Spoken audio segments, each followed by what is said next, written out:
माझ्या प्रिय बंधू भगिनींनो नमस्कार.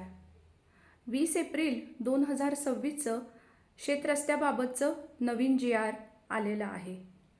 या परिपत्रकात असे म्हटले आहे की शासनाच्या असे निदर्शनास आले आहे की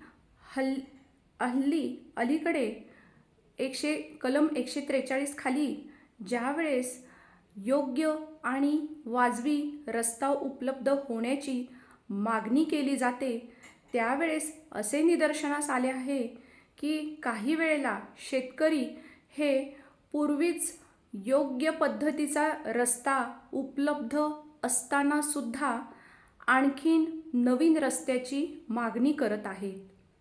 शासनास असे निदर्शनास आले की पर्यायी रस्ता असताना नवीन रस्त्याची मागणी करणे हे चुकीचं आहे. त्यामुळे अशी मागणी फेटाळण्यात यावी असा हा परिपत्रकाचा मुख्य उद्देश आहे. आता हे परिपत्रक फक्त कलम 143 खाली ज्यावेळेस आपण शेतरस्त्याची योग्य आणि वाजवी पद्धतीने मागणी करतो त्या संबंधित आहे. आता हे शासनाच्या कसं लक्षात येणार की पूर्वीचाच पर्यायी रस्ता उपलब्ध आहे परंतु शेतकरी आणखीन नवीन रस्त्याची मागणी करत आहे.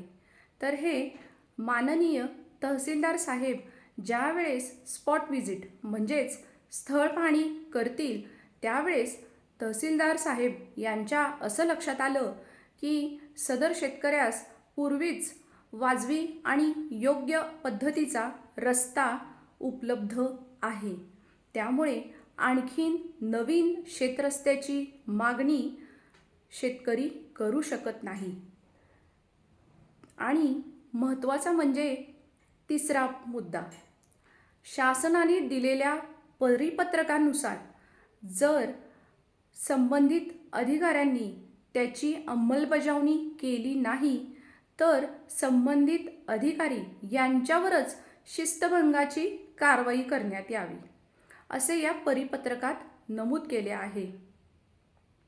परिपत्रकात असेही नमूद केले आहे की हे परिपत्रक कलम 5 अंतर्गत केलेल्या मागणीसाठी लागू नाही. कारण मुळातच कलम 5 खाली आपण शेतरस्त्याचा अडथळा दूर करून मिळावा अशी मागणी करतो.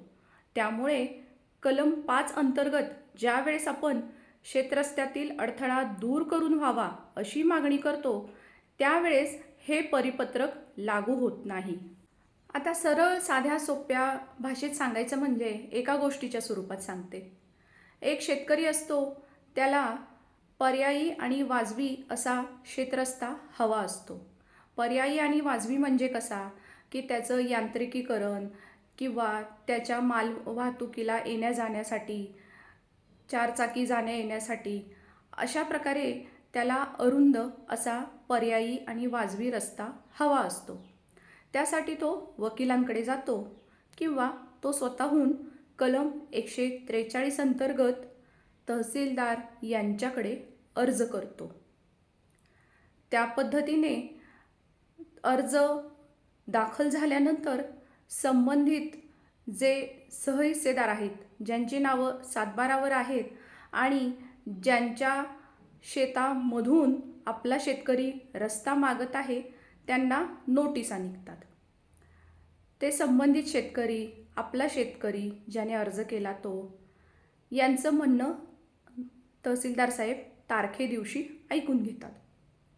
मग स्थळ पाहणी स्पॉट व्हिजिटसाठी तहसीलदार साहेब एक तारीख नेमतात. त्या दिवशी तहसीलदार साहेब स्वतः तिथे स्थळ पाहणीला येतात. आता ज्या लगतच्या शेतकऱ्यांना त्यांच्या शेतातून ह्या आपल्या शेतकऱ्याला रस्ता द्यायचा नसतो, मग ते काय करतात की संबंधित तहसीलदार साहेब यांना पर्यायी रस्ता उपलब्ध आहे आणि तो शेतकरी दुसऱ्या त्या रस्त्याचा वापर करू शकतो असं स्थळ पाहणीमध्ये आल्यावर तहसीलदार साहेब यांना दाखवून देतात. मग तिथेच जेव्हा स्थळपाणी पंचनामा केला जातो त्याच वेळेस तहसीलदार साहेब म्हणतात, अहो दादा, तुम्हाला तर पर्यायी रस्ता उपलब्ध आहे. ज्या पर्यायी रस्त्यातून तुम्ही तुमची शेतातील माल वाहतुकीची, चारचाकी, अवजड वाहने या सर्व गोष्टी ये जा करू शकता. त्यामुळे तुम्हाला पर्यायी रस्ता उपलब्ध असल्यामुळे आत्ता जो तुम्ही अर्जामध्ये रस्ता मागणी करत आहात तो मी फेटाळत आहे.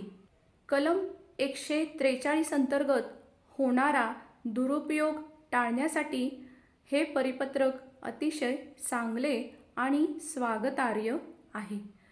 परंतु मला या परिपत्रकातील एक वाक्य जरा खटकले किंवा समजले नाही.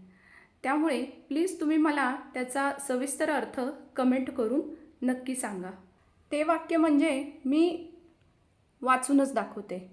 एखाद्या शेतकऱ्याच्या केवळ अधिक सोयीसाठी, कमी अंतरासाठी किंवा वैयक्तिक फायद्यासाठी नवीन रस्ता मंजूर करण्यात येऊ नये.